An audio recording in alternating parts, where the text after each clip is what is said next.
Treasurer, your plans to double the tax for super balances above $3 million, it's hit a roadblock, or maybe 8 roadblocks in the number of crossbenchers who don't seem to like it. Is it doomed?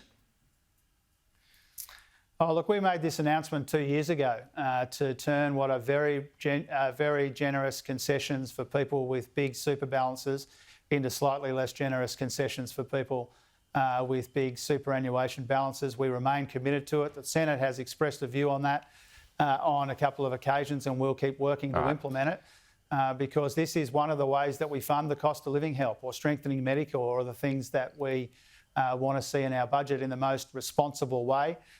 We know that our political opponents are digging in for people who've got more than $3 million in super. They're digging in for long lunches and bosses. Yeah. We're for cost of living help and strengthening Medicare, and we've got to pay for it somehow. Just on that, I mean, as you know, I mean, there's assets and families have farms and whatnot parked in super that they hand down to the next generations. And the sticking point is that it's about unrealised gains. Is it really fair to tax gains that haven't happened yet? I mean, this is an approach that the Democrats recently took. It didn't work in the US.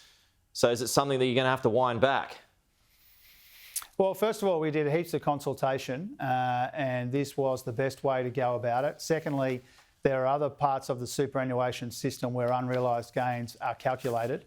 And thirdly, when it comes to some of the issues raised by farmers and others, it's already the law that people are supposed to maintain an element of liquidity to be able to meet their tax obligations. And so we know that people have got a view about it. We engage respectfully with the Senate.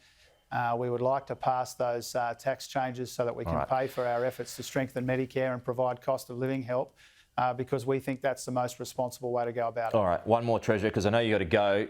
As your government pursues social media giants with a tech tax, do you have any concerns about Donald Trump blowback and that he could increase taxes for Australian businesses operating in the US?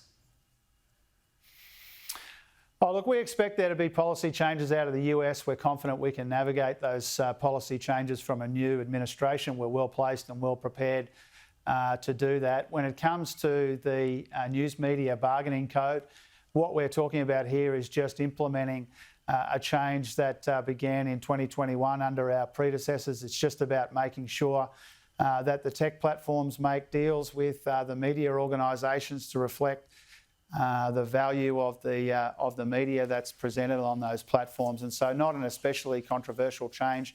It will affect different American companies differently, but overall, we're confident in our ability to navigate the policy changes that we expect from a new administration. All right, that's the Treasurer, Jim Chalmers. Thank you so much for your time this morning, Treasurer. Appreciate it.